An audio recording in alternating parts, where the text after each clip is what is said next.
So it is my great pleasure and honor to be the moderator of this next panel. I think it is very interesting, and we're going to hear a lot about very relevant and recent developments that we should all look at and look into. The panel is called Emerging Technologies and Arms Control. I'm happy that we have a great panel and great speakers here with us who have a very broad expertise in different fields such as artificial intelligence, conventional warfare, but also the nuclear area and also in a broader context, weapons of mass destruction. What we're going to do now, I'm briefly going to present myself so that you know who I am in case you're wondering what this woman is doing at this panel. And then in the aftermath, I'm just going to explain the sequence and questions, how we're going to discuss the different things that we want to discuss today. And then, most importantly, I'm going to present the speakers to you with all their expertise and all their experience. So my name is Elisabeth Hofberger-Pippan. I am senior researcher at the Peace Research Institute. My main research focuses on emerging technologies and conventional warfare, and I'm also dealing a lot with biological and chemical weapons and different norms prohibiting those weapons. Before joining PRIF, I was also head of the International Panel on the Regulation of Autonomous Weapons, a project funded by the German Foreign Office. What we're going to do now is we have 3 different questions prepared, and I'm going to ask our fellow speakers those questions in different sequences so that everyone can begin once or be at the beginning of the question, and then others can speak at the end. And now I'm turning to the most important part, the presentation of our fellow speakers, and I would like to start at the very left for my side. I would like to say hello to Kirsten Vineyard. She's an international security policy professional with interests at the nexus of international policy, technology, and responsible innovation. Her areas of expertise include AI, autonomous weapons, autonomous technologies, cyber, and human enhancement. Following a 25-year career at the United Nations International Security Policy think tank UNIDIR, in 2021, Ms. Vineyard joined the Johns Hopkins University Applied Physics Laboratory, where she works on a range of issues related to improving technical advice to multilateral policy fora and engaging technologists on ethical, legal, and social implications of innovation. And I'm particularly happy to see you here again and listen to your statements and your expertise. On the left, again, is Ms. Lene Rietveld. Ms. Rietveld is a senior expert in lethal autonomous weapon systems and responsible for issues related to emerging technologies and arms control at the European External Action Service. She holds a master's degree in political science and national economics, a postgraduate degree in journalism from Denmark, and she has worked for the Danish Ministry for Industry, followed by a long EU career, including the European Commission, forecasting and assessment in science and technology, the EU Council working in the area of foreign policy, Eastern Europe, Western Balkans, Iraq, Iran, Yemen, and the Gulf states. And last but not least, the External Action Service in the area of security and defense policy, as well as arms control. To my right-hand side sits Ms. Amy Nelson. She's a visiting fellow in the Future Security Program at New America, where she works on generating future-forward policy analysis, using tools and techniques of prediction and planning with a particular focus on nuclear and artificial intelligence futures. She has a large body of work on arms control and non-proliferation for weapons of mass destruction, conventional weapons and emerging technologies, a forthcoming book on arms control, and holds a master's degree and a PhD in political science from the University of California, Berkeley, and a master's degree in intellectual history from Columbia University, and an AB in philosophy with honors from Stanford University. It's also a particular pleasure, of course, to have you both here as speakers. And last but certainly not least, Alice Saltini. Alice is a policy fellow at the European Leadership Network, ELN, and a non-resident expert on artificial intelligence at the James Martin Center for Non-Proliferation Studies, CNS. Alice's work centers on the intersection of AI and nuclear weapons. As an expert on AI's impact on nuclear decision-making, she advises governments and international bodies on AI and nuclear risks. Alice has published extensive research at the AI nuclear intersection and developed a general purpose risk assessment framework for analyzing these risks. So thank you again for being here and with us today, Alicia, as well, of course.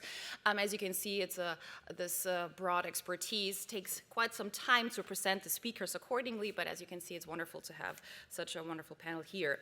What I'm going to do now is I'm going to start with the very first question, which is kind of broad, and then we're going to delve deeper into more specific questions in the aftermath. The first question is the following. And I would like to start on my very left, if that is okay for you. We can also, yeah, perfect. So it's just, everyone can answer more or less as they please, because everyone has, of course, different backgrounds. So Kirsten, I would like to start with you, and then we go through the row. How will emerging technology affect prospects for arms control? Thank you. And it's a pleasure, obviously, to be here. I just wanted to emphasize I'm speaking in my personal capacity. And while I recently joined the Applied Physics Lab at Johns Hopkins, I'm really going to draw very heavily on my time at the UN. So we already heard a lot about this yesterday, a lot of talk about AI, for example, and the current environment not being conducive to multilateral arms control.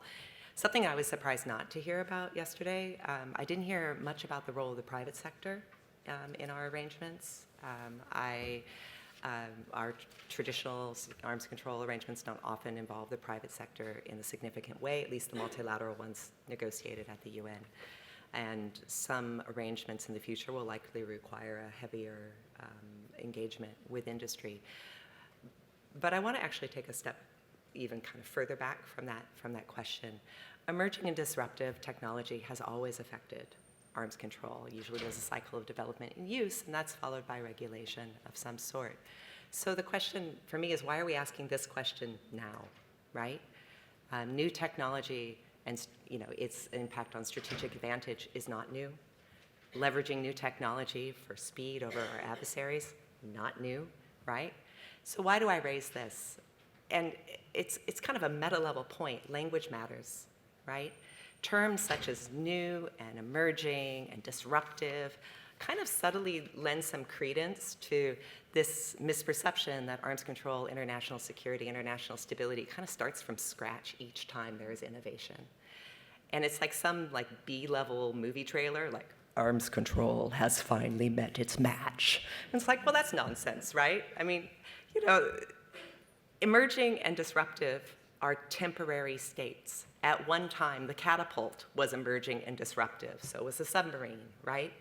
So we sometimes focus a little bit too much on emerging and disruptive and not being clear about what specific characteristics of a specific technology used in a specific way challenges our existing legal and normative frameworks, as well as our current operational practices. And if we were to do that, we would then be able to focus really all of our limited resources and time and attention that we can dedicate to this to efforts at addressing those specific challenges. Thank you so much, and I would like to proceed with the same question. Lene, would you like to add something on to this? I think they'll just talk. Yeah, so I think that what Kerstin just said is right, that we are certainly not starting from scratch. I think also when you look at the history of arms control, there have been ups and downs and left and right. So it's just to say we don't live sort of totally in our own little silo. We have to react to what is happening around us as an arms control community. I'm a little puzzled sometimes by the fear and the concerns regarding new technologies and artificial intelligence. It is understandable, but I do think that we should do ourselves a favor and try to actually use these new technologies and artificial intelligence to achieve the objectives that we have, because they have not really changed, have they? I mean, we still have all the treaties and we have policies and so on. So for me, I think the challenge is really to see how we can, in a very concrete way actually, use these technologies to improve arms control. I am not disregarding the concerns, the risks, and so on. You know very well that on the civilian side of AI, the European Union has decided on a risk-based approach.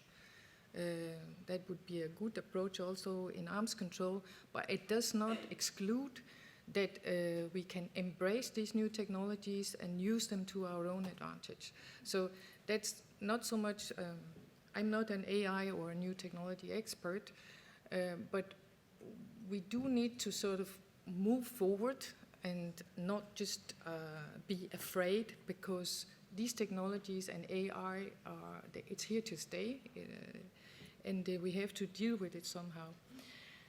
I do think that perhaps there are possibilities actually of increasing the sort of quality of arms control, because we will be able to use more information. The other day we spoke to people who are dealing with chemical weapons, and from what I understand, there is maybe possibilities there, that there's information available that can be used to increase arms control in that area.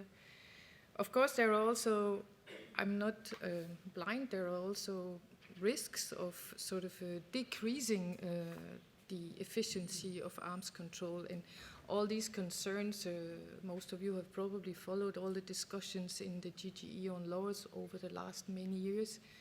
And even in the GGE on lowers, I would personally like also to have some focus on what these technologies and AI could do in favor of addressing the issue of lowers.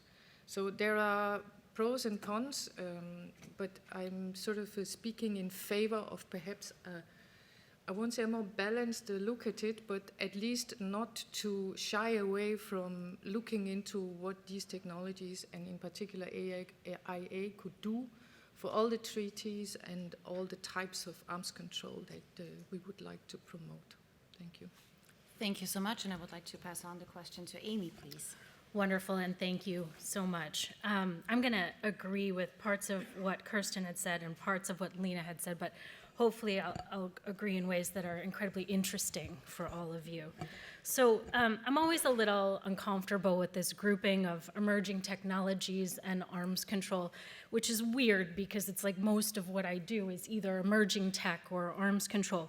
But they're increasingly commonly paired concepts, and yet we have no arms control for emerging technologies. Sure, we have an emerging consensus on the normative use of artificial intelligence in the military domain, but these two concepts are not a natural fit. The philosopher in me wants to argue that there are ontological problems with this pairing.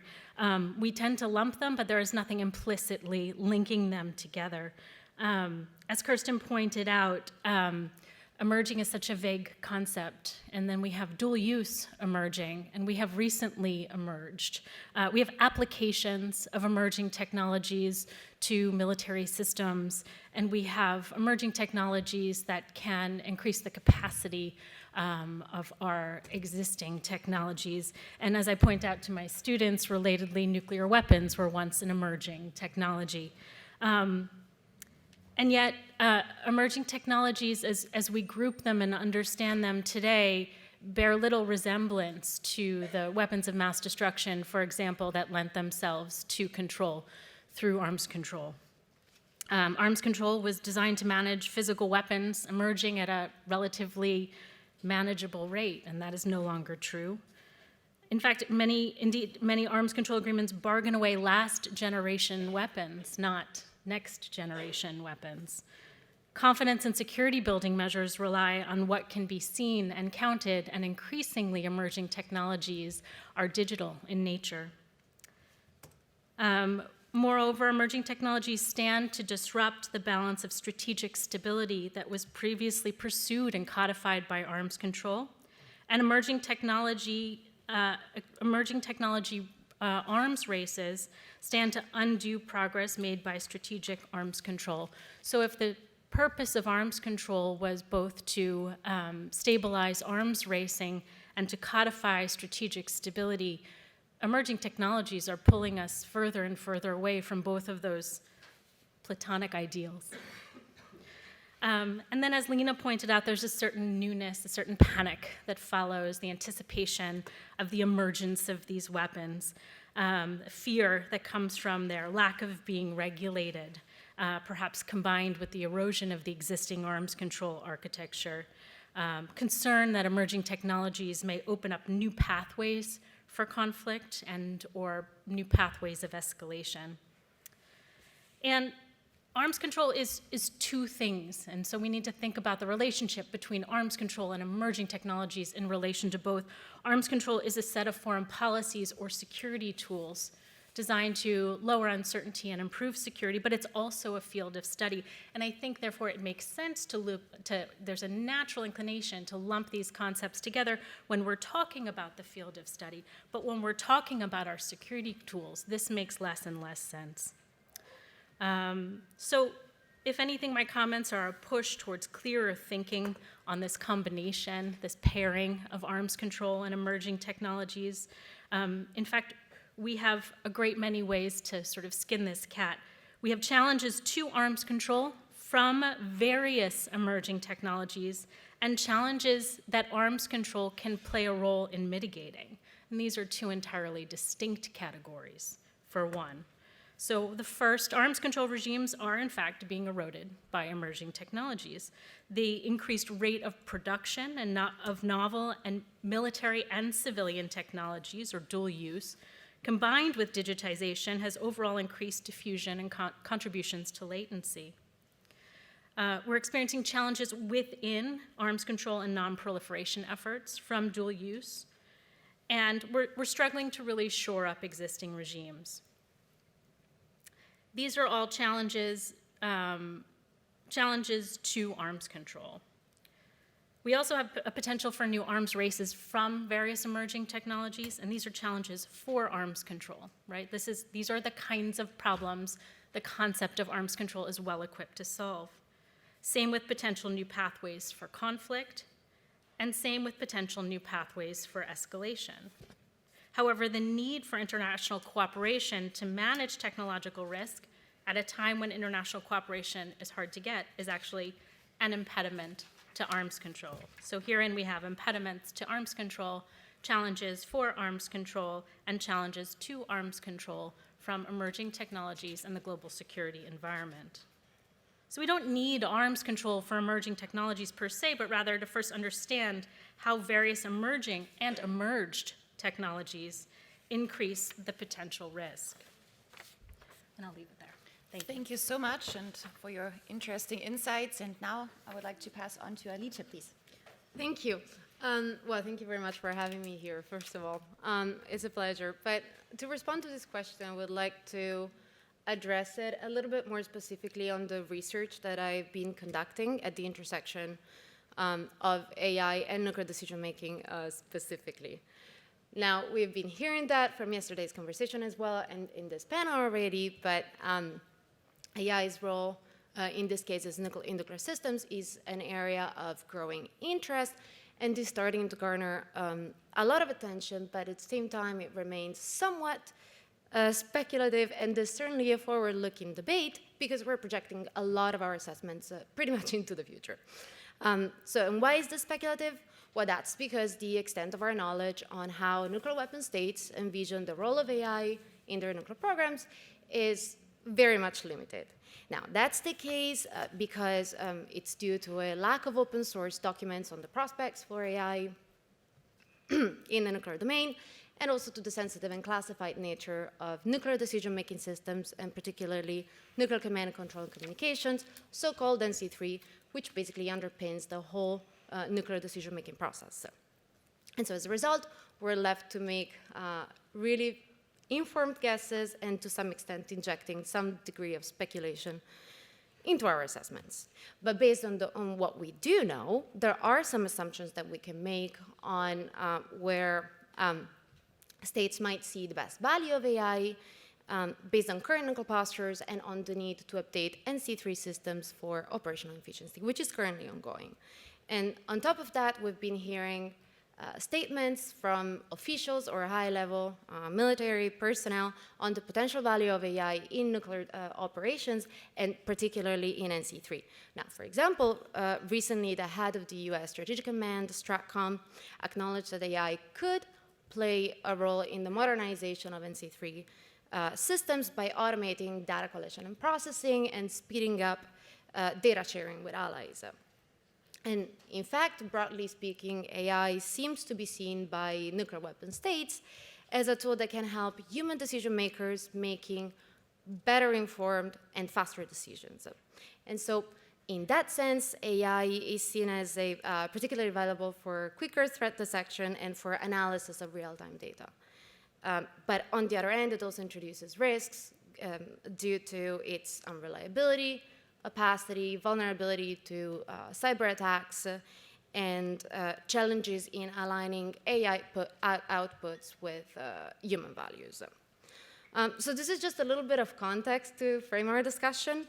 And so how does AI affect prospects for arms control? Well, let's contextualize this discussion a little bit.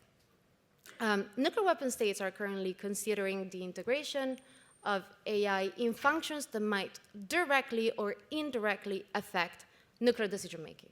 And so what do I mean by that is that this consideration might range from direct integration into NC3 systems, but also in systems that are adjacent to it that could ultimately feed into the decision-making process and thus indirectly affecting outcomes.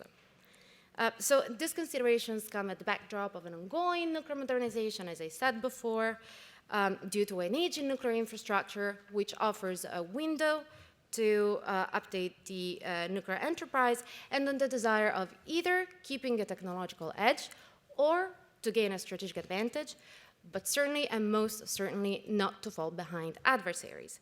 And so AI is seen as a tool that can provide such a significant strategic advantage that as a result it has and it must be leveraged by states. But when it comes to the risk-benefits equation, AI can have both benefits and risks depending on the application. Now, as I mentioned before, AI is seen by states as particularly valuable to improve and speed up functions like situational awareness, early threat detection, and decision support tasks. So in this context, AI can quickly process a vast amount of data from diverse sources, which could include civilian and military sensors, and more complex analysis that would typically require humans could be further automated to allow for an even quicker threat identification. So such as by the identification of objects and sensor data analysis, and for decision support roles like generating real-time operational pictures and evaluating courses of action. Now, on the other hand, AI also introduces risks that are new, are emerging and changing very rapidly, and are inherent to specific AI models' attributes. Now, we'll look at them a little bit more in details in the next round of questions, but essentially these attributes range from AI proneness to hallucinations, which basically where AI generates inaccurate response or straight out wrong responses, its opacity due to its black box nature, vulnerability to cyber attacks, and our inability to align these models to human goals and values. And these specific attributes obviously could represent a risk because, as already been mentioned, they could greatly influence and skew nuclear decision-making, potentially leading to inadvertently to nuclear escalations in ways that we actually don't fully understand yet because research is still catching up with the speed of technological innovation. And then when we talk about nuclear decision-making systems, we must ensure that they are 100% reliable, accurate, and resilient. And with current AI technologies, we're just not there yet. But given the current geopolitical environment and nuclear weapon states' stated desire to keep up or to gain a strategic advantage, it is conceivable to think that this could lead to a situation where countries could decide to lower safety thresholds for AI integration, and thus spurring arms race dynamic. And so in this context, it's very easy to see how the pursuit of technological superiority undermines prospects for arms control. And obviously, this is a situation that we should really seek to avoid. Thank you so much for these arguments that you have made in the statements on emerging technologies and arms control, especially with a focus on the nuclear realm.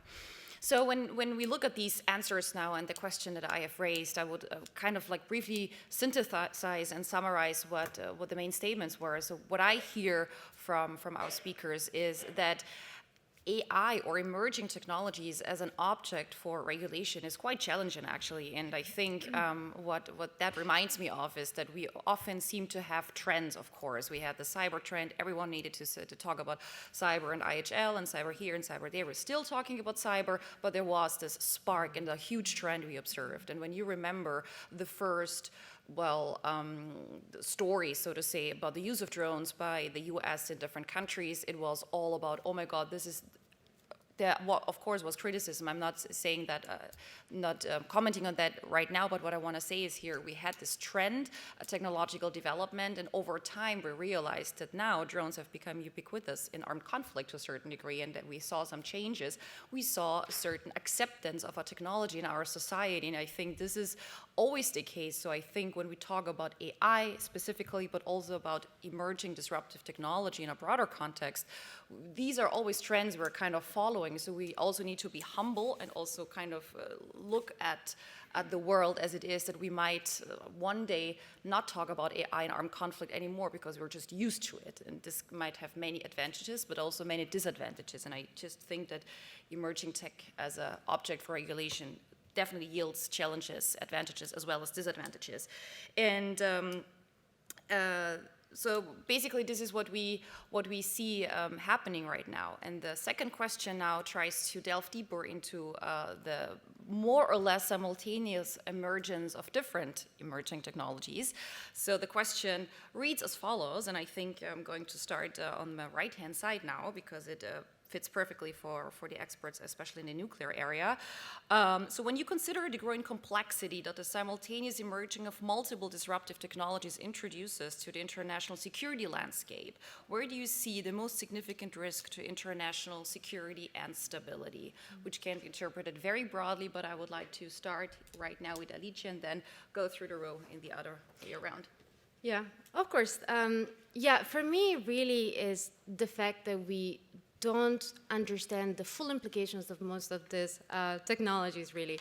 And again, let's take the example of AI and NC3, and then let's consider broader implications alongside other EDTs, simultaneous interaction. Now, so why is it difficult to understand AI's impact in the nuclear domain? Well, this is due to mainly to 4 reasons. The first one is that when it comes to nuclear decision-making, and as I said before, AI doesn't have to be integrated directly into NC3 systems to influence nuclear decisions. And in fact, functions outside of the traditional NC3 architecture can still feed into the decision-making process, and thus leading to indirectly affecting outcomes. And of course, this already complicates our assessment because we really don't have a very good idea of NC3 and adjacent systems. So that's the first thing.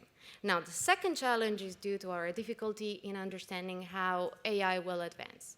Well, to start with, AI is such a huge field, and it encompasses so many techniques and models which have present vastly different characteristics and levels of risks. Now, today's advanced AI has some specific attributes that render them unfit for high-stakes military applications.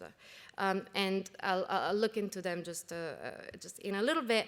But now, while it is conceivable that these limitations may be resolved in the future, there is also other risks and problems that might emerge that we can't predict as of yet. The third reason is that states might integrate AI into their nuclear enterprise to potentially address different needs, which could be influenced by unique postures and capabilities. For example, some states may view AI as a way to compensate for, say, perceived inferiorities or in gaps within strategic capabilities. And the last point is that we really lack an understanding of what constitutes a safe integration in the nuclear domain. Now, discussions on responsible AI integration within the military context are ongoing, but we're still so far from understanding which thresholds countries are considering for AI safety in nuclear applications and how much these thresholds can in fact differ across different nuclear weapon states. So, but let's ground our assessment on the current state of AI. So today's advanced AI models are mostly based on deep learning, which is a technique that is loosely based on how neurons work in the brain, and have demonstrated an incredible ability to generalize across tasks and to continuously improve as they're fed with larger data sets and more computational power. So what does it mean? This means that it has led to the development of absolutely tremendous capabilities. But despite having reaching these capabilities, there are at least 4 categories of limitations that I can think of if we think about nuclear applications. The first one is unreliability. So for instance, these models, and let's actually discuss about large and complex model.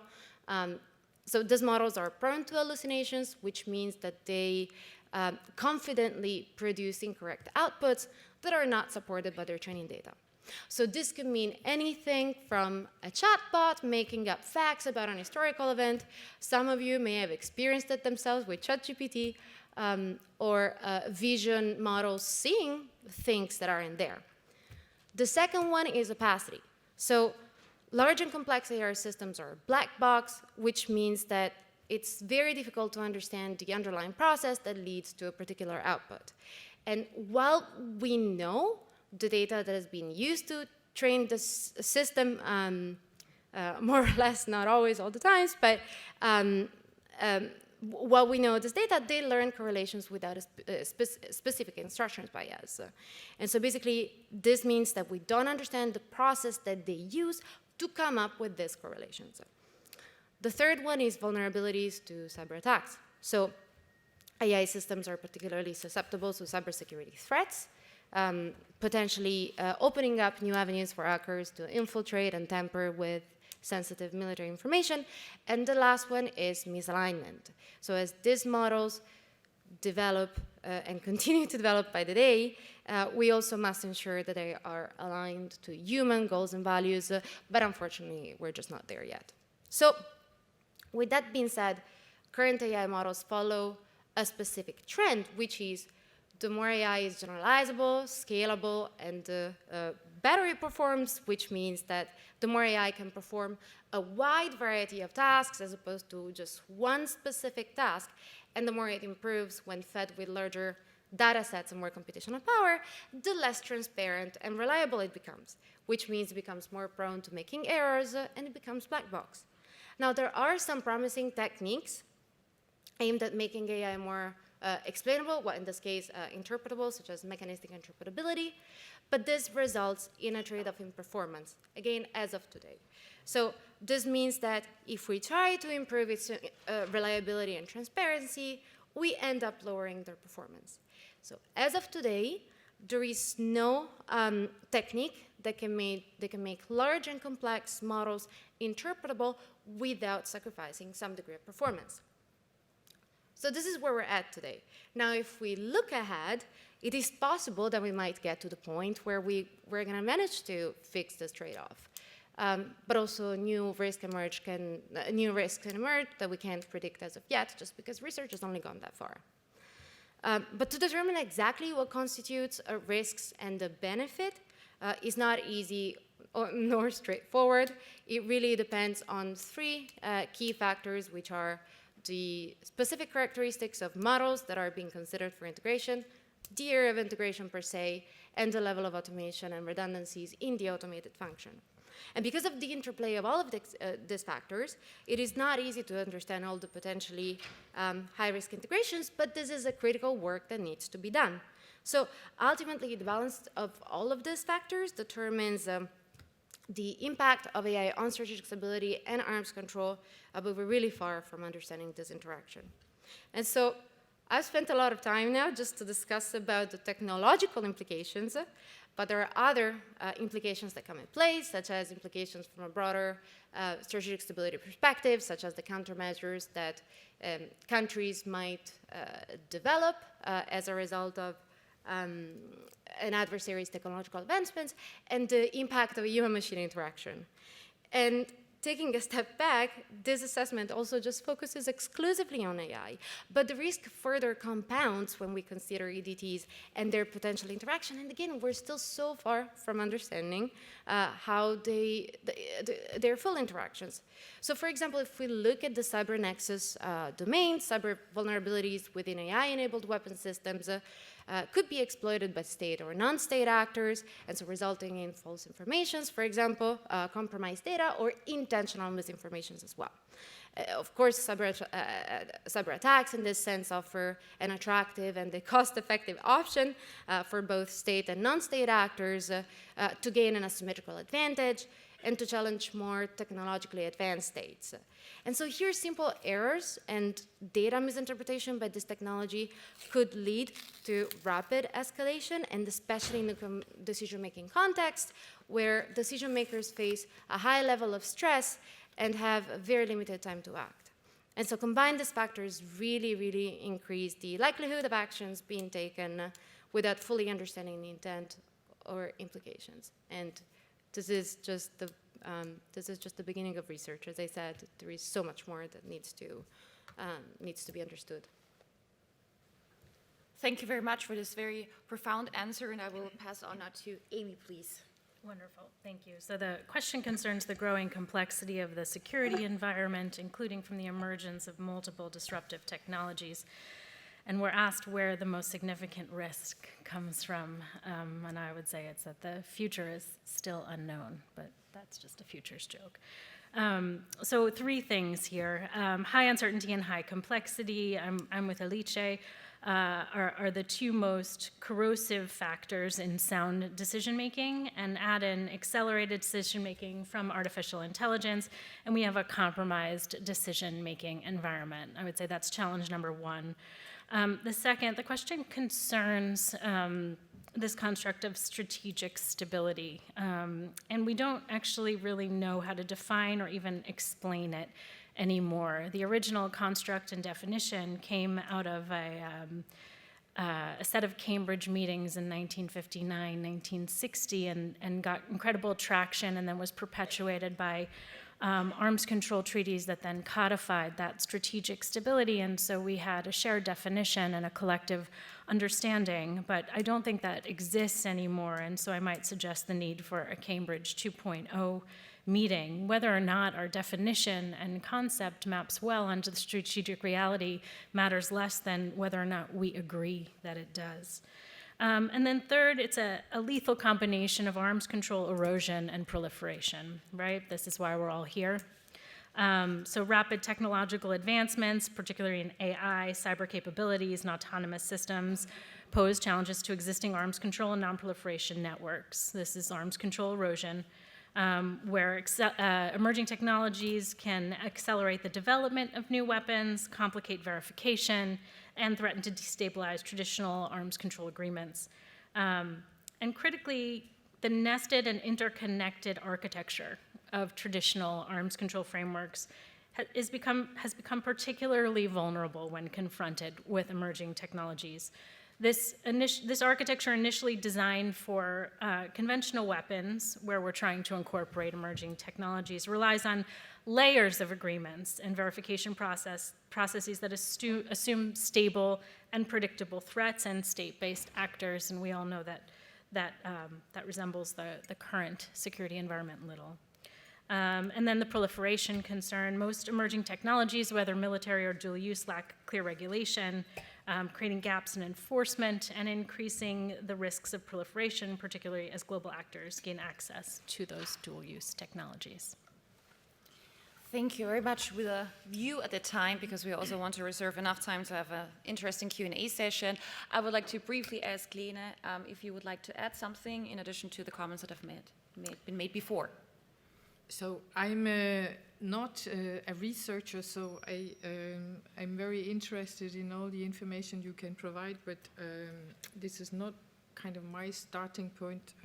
I'm rather sort of interested in the security landscape, if you want, and I do think that it would be worthwhile looking into what kind of impact these various new technologies or combined new technologies might have on different kinds of conflicts. Because there are low-tech conflicts and high-tech conflicts and frozen conflicts and new conflicts. There are conflicts that are rooted in climate issues and migration issues and so on. So when we're talking about security landscape, I'm wondering what security landscape are we actually looking at?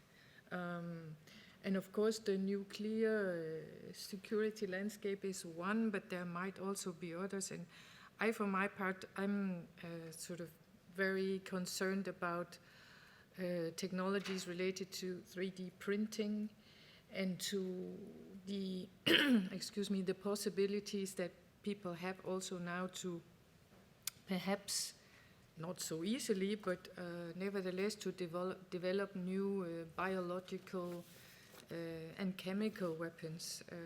And you mentioned dual use. I really think that is an issue here. And I'm not sure that we are taking it seriously enough. I think we should have more dialogue with industry. I am myself, as Elisabeth mentioned, originally from a ministry for industry. So I know that it's possible to speak to industry. I know that they are interested. I think we need more dialogue with industry on these dual use issues because they are, they should be taken much more seriously, I find, from a government point of view. I think that is maybe all that I had to add. Thank you. Thank you so much. And Kirsten, please. Yeah. Thanks. You know, when I'm feeling pessimistic, and that happens occasionally, I feel like I'm at an all-you-can-eat risk buffet, right? You just keep on serving that risk as you go down the line. And we speak a lot about accidental risks. When we talk about emerging technologies, we talk a lot about misuse risks, proliferation risks. We talk about structural risks. We heard some of those yesterday about the risks to our institutions that are mandated to manage our tensions and de-escalate. A risk that I think we're not talking enough about when we talk about convergence of these different technologies and international stability are the concerns that these technologies massively concentrate power into individuals and communities that are outside of our traditional arms control frameworks, and what that means for stability going forward. So I think it's kind of hard to pick one of these as the most significant, so I am going to just throw out one that's not on that list and say that what I see as a fundamental risk to us making good policy in this area is the tech illiteracy problem, and that of our policy and decision makers at the national and international level. And this is no slam to anyone in this room at all. It is very hard to have an appropriate level of technological awareness in fast-moving areas to be able to create good policy. And that's just a fact, right? And we need to think long and hard about, actually no, fast and short and deeply, sorry, not long and hard, forget the long part. We need to really leverage better partnerships, better cooperation with technical communities and researchers to bring, our A game to these risks and challenges. I want to emphasize it is in your self-interest as governments to do this. If you want to be a nation that's characterized by a thriving technological ecosystem, you want to be agile in order to seize those opportunities that are afforded by new capabilities.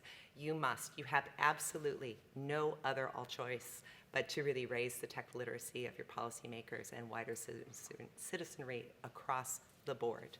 Because otherwise, every new technological innovation or capability is going to get relitigated from scratch each time. And that, by doing that, we set up governance and control and regulation to really be the straw man of hindering innovation, which no government wants to be hindering innovation.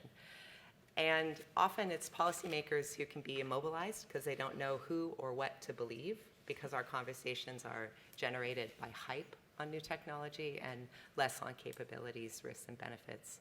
So if we all remember those debates on GMOs, the claims that GMOs were going to end world hunger, oh no, they're going to make us have mutant children, and we went round and round and round and round about that. And neither has really proven to be true, at least yet, thankfully.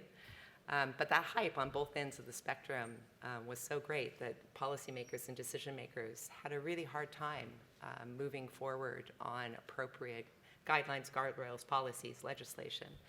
And a lot of decision makers had whiplash trying to follow it, and were really susceptible to claims that weren't grounded in reality. So tech illiteracy, I think, is an enormous risk, and if we don't really get to that and invest in that, we will always be bemoaning that innovation is so far ahead of policy. That's inevitable if we are not doing our best to catch up with our understanding of technology and its trajectory. Yeah, thank you so much for this also very important point, and thank you, all of you, for your statements, because I also, first of all, learned a lot and also saw some reflections and some similarities, and thoughts that were also going through my head. And I think, speaking of tech literacy, I don't know how you, like, as the audience in your professional daily lives, are working and dealing with that, but I also think that I tried to sign up for, I don't know, MIT free online courses on machine learning, and I really, like, as a lawyer by training, I really have to say it didn't work out for me, and nevertheless I'm sitting here talking about something that I should know a lot about, but in the end, it'll sit me in front of, like, I don't know, Python, whatever, and I would say, okay, great, bye. So I think this is really important to be humble about how much knowledge we can actually accumulate and how much knowledge we actually have about the things that we are talking about, and to stay as humble as possible, but also be open for this huge load of interdisciplinary work that is required: governance, policy area, lawyers, natural scientists, of course, and then the engineers. And when you talk to engineers and to natural scientists, they might laugh about my understanding of the legal challenges that are lying ahead, because they see very different challenges. And I think it is important to stay humble, because this is what I get from this round of questions now, that the knowledge, seeming to know or pretending to know something, can be very subjective, and sometimes that's a clear risk also. But nevertheless, I would also like to take on Lena's advice to investigate more also the potential and the positive sides of emerging technologies in the realm of arms control, without, of course, ignoring the challenges and the disadvantages that might also go hand in hand with that. And without further ado, excuse me, I would just need to read the third question. With a view at the time, I would kindly ask my fellow speakers to be very brief now, so we have enough time for our Q&A session. I think the third question more or less also sums up what we have already discussed and addressed. So how does arms control fit into the larger landscape of governance of emerging and disruptive technologies? Where do you see opportunities for progress in arms control approaches to emerging disruptive technologies in the current geopolitical context? So this is somehow also reflects things and aspects we have already discussed.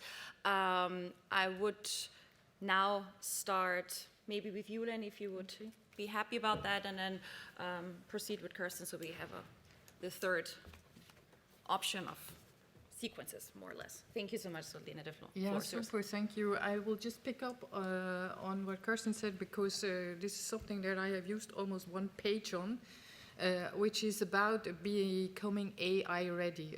We can also say AI literate, or you can call it what you want. But what we have spotted, and I think we all know that we are not really there yet as government or sort of government officials, as militaries, I don't know about industry. And there's really some work to do there. We need both AI and government experts in government. So some governments have hired AI experts, but they have not hired government people. I think it's a mistake, because these are two different kinds of expertise, and they need to be combined. So all the international conventions that are responsible for arms control should look seriously into this. I'm very encouraged by the OPCW, which has started a process in this direction, and I believe they were also, I don't know if they were speaking yesterday here. It's very encouraging, and I would hope that other conventions would also go in that direction. Staff need to be updated as well. In the organization I come from, we've just launched an AI action plan for staff. And we have to start somewhere. I don't think that I will become as much an expert on AI as perhaps many other in this room, but I know I need to update myself. I also think that those that are working on arms control in government, they need also to cooperate with those colleagues that are working on the civilian side of AI. Here at the EU, we have DG Connect and a lot of other things. We have the new AI Act and a new AI office, etc., etc. And we, from the EEAS side, from the arms control side, we've already reached out to them because we think we should walk this line together. We cannot be separate. It's very important because we have to give advice to the decision makers in the EU, be it the commissioners or the EU member states. And we are not yet good enough at that, and that there is work to do. There's also lots of talks about working in silos and that we need to involve industry and researchers and international organizations and so on. I am not against that, but I would like to warn against thinking that we can set up some sort of new tech silo. It is of nobody's interest. We have to accept that we come from different parts of the world. And I, for my part, do not think that it is a good idea that governments or international organizations like the EU should just copy the program of industry or of researchers for that matter. We would like to listen to you. We need to speak to industry, no doubt about it. But governments need to have their own agenda. They cannot just hire one of the richest men in the world and put him in a government position and think that that will work. I'm very sorry. I predict that it will not really be what perhaps people would expect. You need other kinds of setups to sort these things out. It is like, excuse me for saying it, peeing in your pants to keep warm. You need long-term policies, and we need the politicians also to get involved here.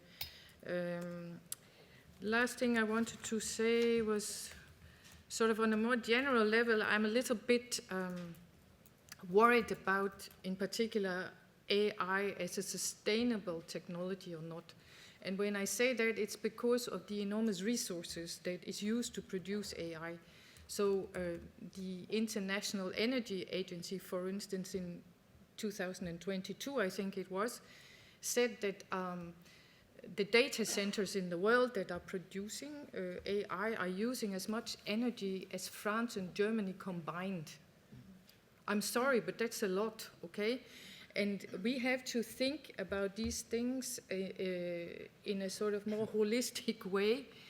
And I'm also, this is one thing I'm concerned about, I'm also concerned about whether industry itself will perhaps start to compete a little bit over this, all this energy. I mean, industry is not just tech. Industry is many, many things, and we need industry for not just producing new technologies or AI, but for other things as well. But if one type of industry starts sort of consuming most of the energy in the world, I'm not sure that this is what people really want, and whether this is something that will be an advantage to, what shall I say, humankind. So that I'm a little bit worried about. About all the conventions, I was thinking about whether the convention shouldn't hopefully speed up on this on the internal side, but also perhaps have a network of new tech people that could also help the conventions as such. There must be some general issues that are of interest to all of these arms control conventions that they should cooperate on, because they need all the help that they can get, and maybe there is not enough resources inside the convention. You have to reach out to others to get it. So these were some of my government comments. Thank you. Thank you so much, and I will pass on to Kirsten, please. So one opportunity area that I see is bringing back scientific advisory boards, ad hoc expert groups, ad hoc scientific expert groups, technical working groups, and I want to emphasize, the role of non-governmental experts traditionally in a lot of our multilateral arms control traditional arrangements. We had those, and they were invaluable during initial discussions and also during the negotiation process of things like the bedrock instruments like CWC and the CTBT. And that also includes looking at our quote-unquote disarmament machinery, reinvigorating GGEs, First Committee established GGEs, in their go back old school to the way that they were originally created, and it's been kind of lost to time, that groups of governmental experts, now we heard about them today, that these are kind of closed door, limited membership state negotiations, right? But they weren't always like that. When I got my first assignment to support a chair of a GGE, it was in the year 2000, and I had never heard of a GGE, so I went and did some research and looked and found that GGEs traditionally in the UN were, or First Committee established GGEs, they were groups of non-governmental experts working at the request of the Secretary General. These were wise councils of men and women that were not serving government officials. If you look at like a landmark GGE report was the study on the relationship between disarmament and development, the original one. And you look at the list of participants, and you have economists, and you have political scientists, and you have all of these wise men and women that were contributing recommendations in a report to the SG. And then those recommendations can be debated by the state-centric, organism of the UN. But it brought a different, I think, level of integrity to some of the negotiations will happen, but maybe based on a widely representative community of experts, and particularly technical experts these days. So we couldn't call them GGEs. That name has now been tainted by this other sort of GGE. But it is something that we should consider. I think that we need more of that if we want to advance more quickly on emerging tech-related issues. Thanks. Thank you so much. Amy, would you be so kind and Great. share your views? Thank you, Kirsten. That's really interesting because the U.S. Congress used to have a similar body of technological expertise that was nonpartisan and adjacent, called the Office of Technology Assessment, that was done away in the privatization push of the 1990s, and there are still calls today to bring it back. So how does arms control fit within the larger landscape of governance, and where are there opportunities? I think I acknowledge I've been pretty grim so far, so we'll talk about some opportunities here. So setting aside dual-use technologies, right? I just want to set aside anything that has both civilian and military applications, because as we've discussed extensively today, it's really murky, difficult, fraught for a number of reasons. So my co-author and I, Alex Montgomery, we have an article that I think is coming out on emerged military technologies. So think cyber weapons, hypersonic glide vehicles, armed drones, lethal autonomous weapons systems. And what we do in the paper is we're sort of challenging the implicit assumption that these are all inherently destabilizing technologies, right? So if there's a role for arms control, we want to understand the effect of these technologies on strategic stability, and we don't want to just assume that they are de facto destabilizing, which kind of inspires the panic that we also talked about at the beginning of this session. And then what specific arms control recommendations might help shore up strategic stability if these technologies have the potential to be destabilizing, and or if they have applications that could be stabilizing equally. And so we evaluate each technology's effect on stability, which is influenced by such factors as the relative cost of defense, right? This is Jervis, offense-defense balance, the invulnerability of those systems, and the ability to distinguish between offensive and defensive postures, all as factors that contribute to the potentially destabilizing nature of these systems. And then arms control measures are discussed because they should address these three aspects to stabilize the strategic environment and minimize escalation risks. And I think there is the appropriate role for arms control at this time. So just to reiterate, we're talking about emerged military technologies that can be destabilizing or stabilizing, and then the role of arms control can follow from there. So what do I mean by this? Well, for cyber weapons actually have mixed impact on stability. They can offer a so-called pressure release, which are options to avoid kinetic escalation. But their time-sensitive nature and low barriers to entry can actually prompt preemptive strikes and increase escalation risk. So two sides of that coin. So arms control in this space could focus on transparency and signaling to reduce ambiguity in cyber postures. Arms control could be used to facilitate reporting and fixing zero-day vulnerabilities rather than hoarding them, which tends to produce destabilizing effects. And institutional agreements similar to the Cyber Weapons Convention could enhance stability by codifying certain norms. For hypersonic glide vehicles, hypersonic missiles are potentially destabilizing due to their speed and maneuverability, which challenge existing missile defenses and raise first strike incentives. Current defense, like the Patriot system, have shown some success, however, against hypersonic threats, which were presumed to evade defenses and therefore be destabilizing. So for arms control, we can use it to help distinguish nuclear-capable from conventional HGVs in order to limit ambiguity. We can also use arms control to curb arms races, focusing on qualitative limitations rather than just quantitative restrictions, as well as export controls for non-proliferation. For armed drones, these vary in their impact on stability. They're generally affordable and flexible, yet vulnerable to defenses, and their usage can signal either offense or defense, depending on deployment context. So for arms control in this space, we can place limitations on range or deployment zones that would clarify intent, with arms control frameworks encouraging transparency and control over swarming capabilities to prevent drones from overwhelming defenses. And finally, LAW's lethal autonomous weapon systems, they are likely destabilizing due to their speed and reduced human oversight and the ways in which they increase first strike potential. But current deployments focus on defensive roles like base protection, which is actually stabilizing.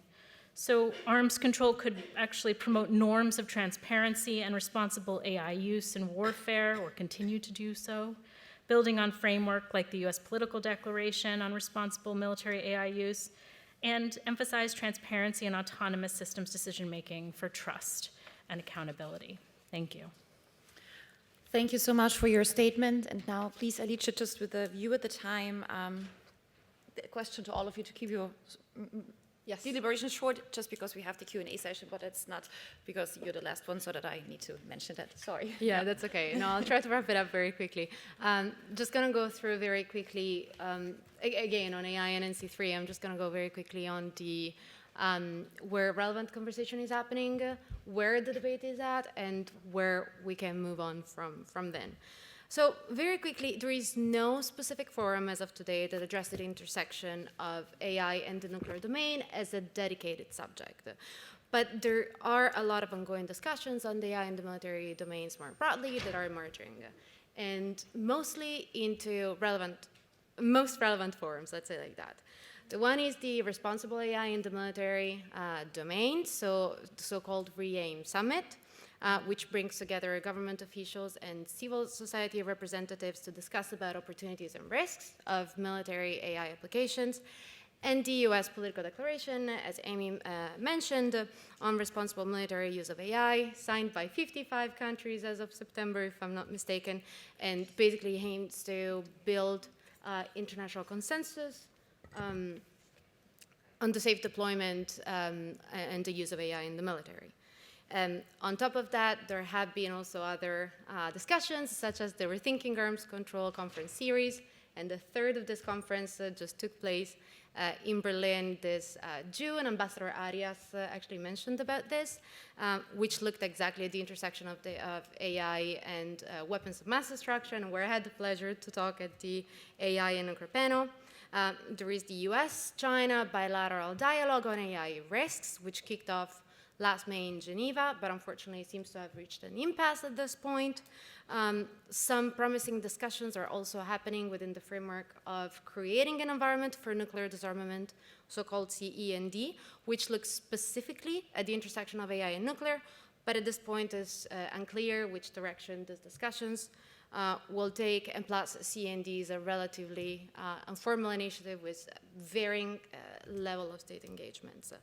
Most importantly, when it comes to the NPT, although the draft final document of the last review conference stated that emerging technologies can impact the risk of nuclear use and can be potentially an obstacle for nuclear disarmament, no significant discussions has been happening at this intersection, at least within the plenary room. Some side events sponsored by states actually looked specifically at this intersection, both in 2023 and 2024, by the US Department of State and the German Federal Foreign Office. In both cases, again, I had the pleasure of presenting it. So where is the debate at exactly? So we've been witnessing statements from some nuclear weapon states that committed to maintain humans in the loop when it comes to nuclear decisions. And these statements came specifically from the US, UK, and France through a working paper that was submitted at the last review conference. Now, similar language was replicated in the REAIM Blueprint for Action, which is a non-binding document that encapsulated the results of the last 2024 summit, as well as the original version of the US Political Declaration from February 2023. But despite the lack of endorsement of both the declaration and the blueprint for action, and despite similar statements from Russia and China, there seemed to be an implicit understanding, at least among experts in those countries, that human judgment will remain central when it comes to nuclear weapons use decision. But until all relevant countries explicitly commit to that, this uncertainty surrounding AI and nuclear decision-making will only add to an already tense geopolitical environment and could eventually lead to grave consequences due to misinterpretations of countries' intentions. And so it should go without saying that we should strive for at least this level of transparency across all relevant countries, and ideally across all nuclear-capable states, but at least across nuclear weapon states. But with that being said, of course, human oversight alone is insufficient to ensure the lowering of accidental launch risks. And that's because, well, there is no simple way to verify these commitments, which of course leaves room for misinterpretations and misunderstanding. And because of the limitations that I've already mentioned about AI, which render them unfit even for some decision support functions or similar applications. And third, because of also human-machine interaction can in itself introduce risks. So how can we get out of this, and where do we take this conversation? Well, first of all, we are in desperate need to continue conducting research to understand AI's implications in the nuclear domain. As I said, we're very far from understanding what a safe integration looks like in the nuclear domain, and yet it's a really critical thing that we should be really looking at. So what does it mean? This means that we would need to conduct risk assessments on AI integration to help us classify high-risk applications beyond the mere human-in-the-loop statement, and to inform the development of thresholds for integration. So that's the minimum that we should be looking at this point. Now, this type of research should inform discussions in relevant forums, particularly the REAIM Summit and potentially the NPT. Now, REAIM, of course, offers a great starting point for discussions on responsible AI integration within the military, including the nuclear domain. And meanwhile, the NPT could offer an inclusive platforms for all relevant stakeholders, especially non-nuclear weapon states and nuclear weapon states, to discuss about AI impacts all the three pillars of the 3D. And conversation and other informal initiatives, such as within the CE&D framework, could help inform this discussion in a more formal setting. And then the US-China bilateral engagement is really a critical forum for managing the risks that AI poses in nuclear decision-making, given both countries' role as major players in a technological competition. So that is something that it's vital that we continue. Very last thing, more importantly, as yesterday's conversation encompassed, actually, taking this conversation within the P5 framework is absolutely critical. So this emerging field really offers an opportunities for countries to negotiate from a fresh starting point, which can foster confidence building. And I'm leaving it at that. Thank you so much. So just because I work in Germany, so I have to be very aware of the time. It's my iPhone says 12:19, and I was also advised that we can have 10 minutes kind of additional time, if that's okay for you, with regard to the lunch break and your blood sugar levels. So I would open the floor for the audience now to take questions, and if it's okay for you, I would take 3 questions, and then go back to our speakers. And I would like to start in the second row with you, please, and just briefly present yourself and pose your question, and then we take the other 2 ones. Hi there, my name is Sophie. I'm a recent graduate from the University of British Columbia, and I'm also a mentee at the Young Women in Non-Proliferation and Disarmament mentorship program. It's a mouthful. I really appreciate you bringing in the private sector into the conversation, and I was kind of curious, with the growing potential for more disruptive emerging tech regulations, I'm curious how you perceive the role of the private sector in this intersection of arms control. As you've alluded to before, looking at the growing influence of the private sector on a more governmental level. For example, Trump electing Musk to co-lead the Department of Governmental Efficiency.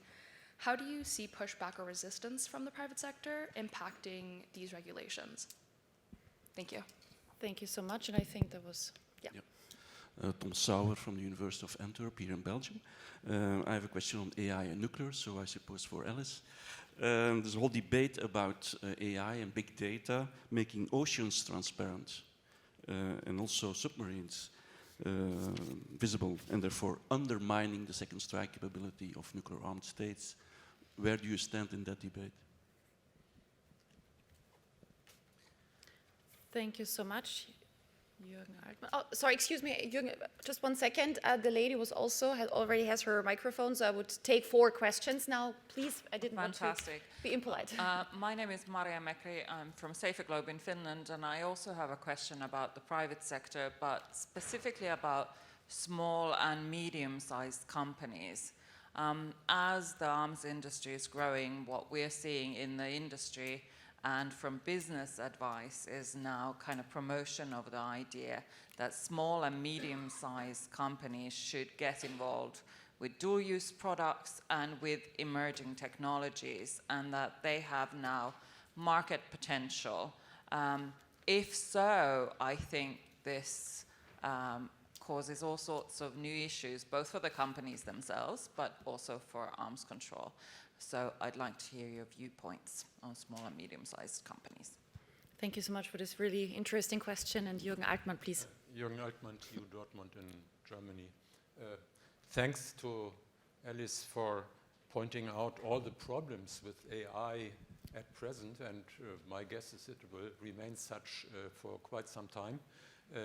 Nevertheless, I ask myself, the big successes that we have seen depend on all these numbers, very high numbers of data that are being used from the internet, from pictures that users provide, etc. How do nuclear states see, or how would they see, you have to speculate, the use of deep learning for nuclear crises? There haven't been so many, and the first one to be observed may be the last. So there's, I think, an ontological or fundamental problem here. And the other question is to Amy. You mentioned that the notion of strategic stability needs some modernization or maybe even change. But you yourself use things like first strike stability problem. You used the escalation as a measure. So how would a new version of strategic stability definitions differ from the old one? Thank you so much. And now I would give the questions back to the fellow speakers. We have two, I guess, sets of questions, the one referring to industry and the other more to the nuclear side of things. And I would like to start with industry because it was the first question. Who of you would like to answer this question regarding industry as a muse? Kirsten, would you like to start? I'm happy to take a stab at it. Does somebody else want to go? Go ahead. So I'd like to make 2 points. I mean, I think that there's so many questions. That's a whole panel in and of itself on public-private partnerships and working with industry on these issues. Just to make 2 points about that, though. One, last week, 2 weeks ago, I was chairing a panel at a NATO high-level dialogue exactly on this issue of kind of the differences between traditional defense, large defense industry actors and small, medium enterprises, particularly focused on their ability to incorporate and respond to the need for responsible AI in defense applications. And one of the things that I found really interesting amongst our panelists was those that were representing small to medium enterprises that were relatively new to the defense space were much more like willing and agile to build in responsible AI and a lot more transparency into their processes for their governmental partners, which allowed their governmental partners to feel more assured about their commitments to responsible innovation and responsible AI. So that's just like one little highlight, but it was really fascinating because I'd never really thought about that discussion.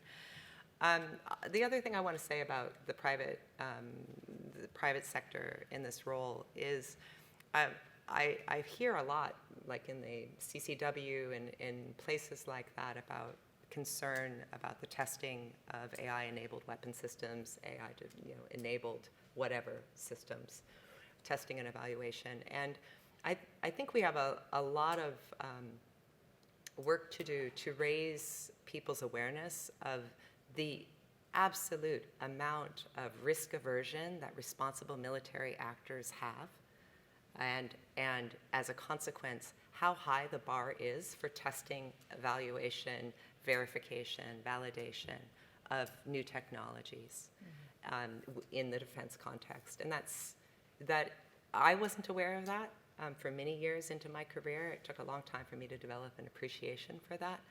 But I compare that to, I wish a large amount of the private sector had that level of rigor on testing. We're seeing testing and evaluation pushed off into our societies, for example, on our roadways with autonomous vehicles. We are subjects to test and evaluation in AI-enabled systems and increasingly autonomous systems.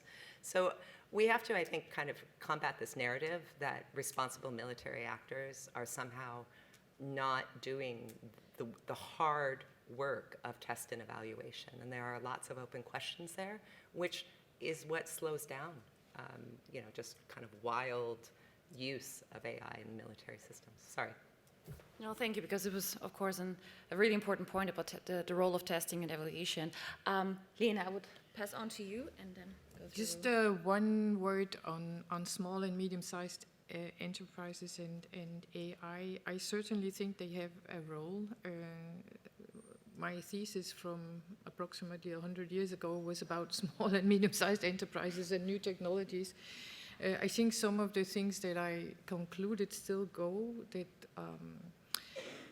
what characterizes small and medium SMEs is that they do not have all the functions that bigger companies have. And therefore, if we as governments or societies want them to get engaged in something, we need to provide them with assistance on some of these functions. It can be different things. I'm sure that depending on what kind of industry we're talking about, different kinds of assistance would be needed. And I think this is also a little bit perhaps what NATO is working at. And it's particularly important here in Europe, where we have many SMEs that are working on emerging technologies. So there's a job for governments, for the EU here, which I think they are actually working on. But for sure there is a role there that is clear. Something about industry complaining about regulations. We have had at the EEAS a number of briefings for EU member states from different sources on AI and weapons. We've had both researchers and government people and industry. We've had some extremely big European industries talking to us, and I have not really heard them complain. I've heard them asking for clarity, and I think these two things are different. And it is a problem that when you are a big defense industry that the rules are not clear, because we're talking about investments of millions, billions of euros, dollars, and a very, very long time before the weapon systems are fielded. And we have, I think, a responsibility to make the situation clearer for very big defense industries so that they do not end up in a situation where they start here and by the time when they finish, they cannot actually field the weapon because in the meantime we've figured out some rules.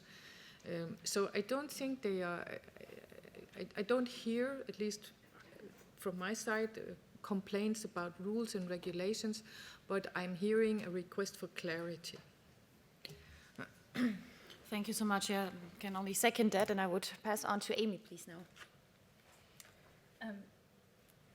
The woman in from Finland in the beige shirt, I understood your question as concern about small and medium-sized companies getting into dual-use innovation because it exacerbates proliferation. Is that what you were saying?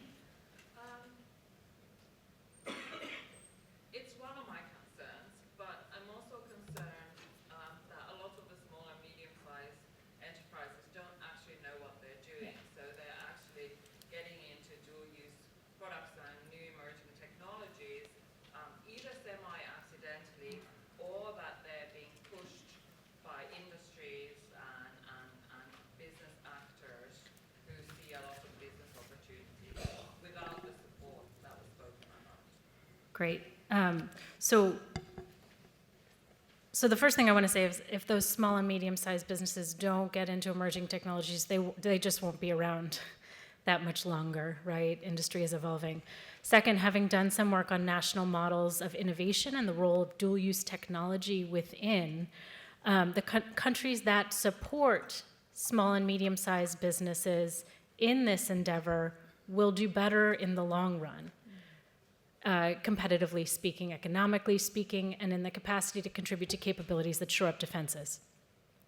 Countries that don't do this will fare poorly, and countries that do it but don't consider outreach, best practices in the regulatory space will suffer loss later, right? So I'm thinking of Chinese companies buying up German semiconductors, right? You can't be behind that curve anymore. You have to protect your investments, or governments have to protect their investments. And those two things have to go hand in hand.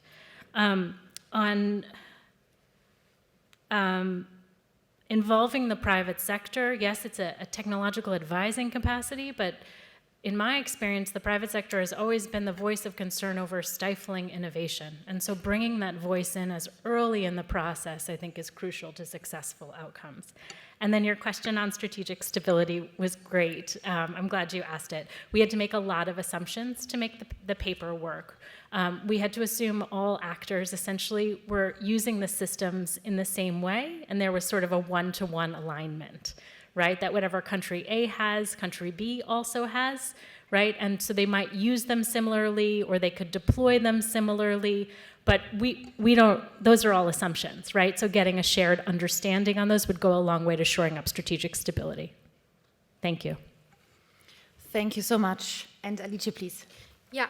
So I'm going to start with the last question on deep learning for nuclear crisis. So just to be, for the sake of transparency, yes, I have talked a lot about risks as well, but the main point of my argument was that we really don't understand implications fully because there is a lot of factors that come into play. So if we want to say what's a risk and what a benefit is not easy, simply because it really depends on a lot of factors. It's not just the technological limitations that I mentioned. And again, it's not a limitation per se, that's just an attribute. So the technology is actually doing what it's supposed to do. It's not that it's actually acting up. But we're talking about a limitation because of the application that we're talking about in this case. So that doesn't necessarily just depend on the technological attributes. It depends on the area of implication, in the area of integration, and on the level of human control and redundancies. So it's a lot of factors that come at play when we talk about potential benefits and risks. Just to give you an example, I talked about hallucinations, right? So there is actually like an area that I see hallucinations that could be potentially be beneficial in the nuclear domain, and that's for force training, so for simulations. So AI can actually come up with a lot of different scenarios that perhaps they're not super realistic, but those are all of scenarios that could not be, that maybe the force didn't think about. And so it would allow force to be prepared to a lot of different scenarios. So it's not black and white, so that's really what I really want to make clear from my presentation. It's not easy, it's not black and white, but this is a type of research that is really, really critical that we conduct. Give you another example. Now, if we talk about hallucinations, then we talk about a model that suffers from hallucination, and we integrate it into early warning systems. Well, that's obviously a very bad idea, obviously. So it depends also on the area of integration. It depends on the amount of redundancies that we have in the automated function and the level of human control. So this is, very, that's kind of really what I want my presentation to come across. On the issue of ocean transparency, I do definitely think that it impacts second strike capability, so I definitely see it as a destabilizing for strategic stability, but I'll admit I haven't done a lot of research in that, so that's my first impression. But just to point that out. So there are exactly 4 minutes left, and I saw one gentleman before who has raised his hand, so I would like to give you the opportunity to raise your question, and then we need to conclude. Thank you very much, so I'll try to be brief. My name is Mark Madej from University of Warsaw, and I was provoked to ask a question, hopefully provocative as well. That is, to what degree, I would like to ask about centrality of the cooperation with private sector for any, let's say, advance, any improvement in context of arms control over emerging technologies, taking into account that, because the problem is of scope, who exactly are private actors relevant for that? Right. It's not defense industry only, as we know, that kind of technologies are simply technologies that could have military application even without any kind of adaptation to that. So who has to be asked to participate in any discussion? The scope of not only medium, small, but simply the scope of companies will be so high, taking into account the business logic of their functioning, it will be simply conundrum of any kind of discussion. So, to sum up my question, in that context, do we really, let's say, is it really central to have effective arms control to talk with private sectors? Or maybe we have simply to reduce our expectations and knowing, for example, that regulations that are concerning only lethal autonomous weapon systems are imperfect because some civilian drones with autonomous ability to navigate could be used as a weapon simply of kinetic kind with no explosive on it.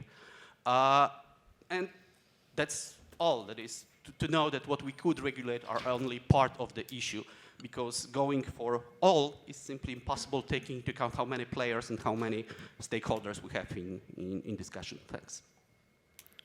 Thank you so much. So I see that there are other interested speakers, but I need to be, we have 3 minutes left, but maybe you have time for the lunch break to interrupt some of our speakers.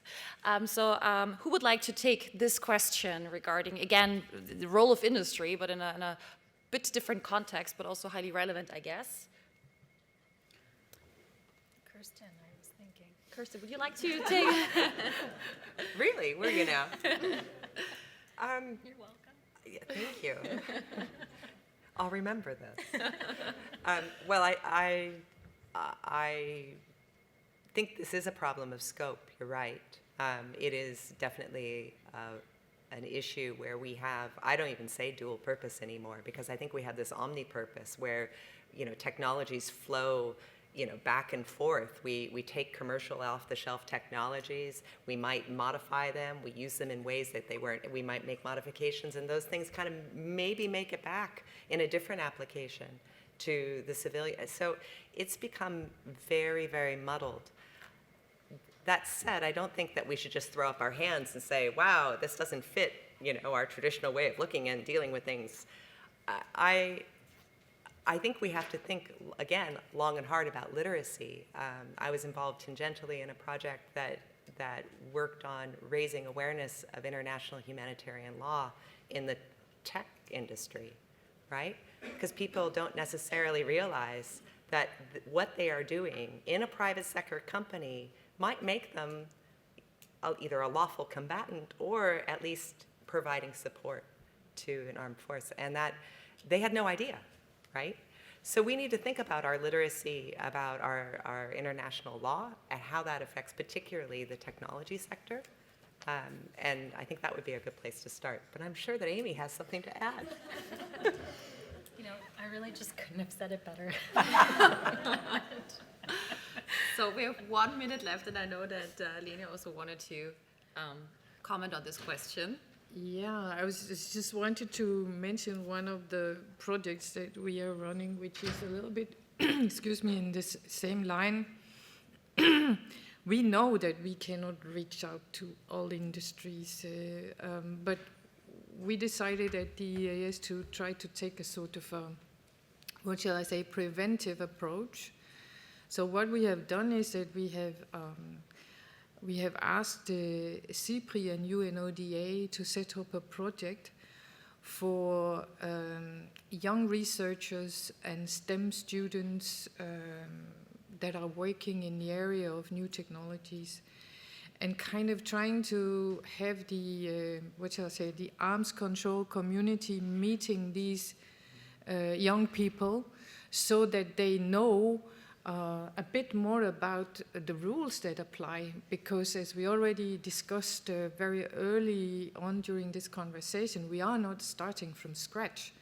But we are, the problem as I see it is that we are not just any longer able to reach out just to militaries. We need also to reach out to industry broadly, and perhaps in particular to the young people in industry whom I assume are very often those that are involved in developing and applying AI and new technologies to all sorts of things. So this project is going on now. They are coming actually to Brussels, I think, next week to have an event at the Université Libre de Bruxelles, where they are teaching. They've also developed teaching material, and they have some very nice podcasts as well.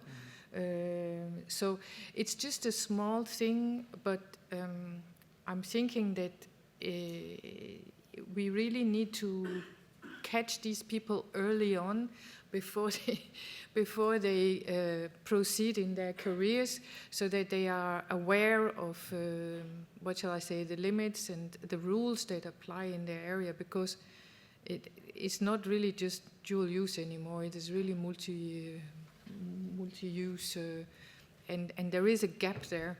I don't know if it's possible to introduce at the curriculum of engineers and IT people something about these things.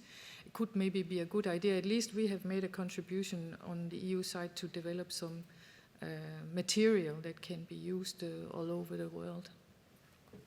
Thank you so much. I say thank you and for your patience, and most importantly, a big round of applause for our speakers. Thank you so much.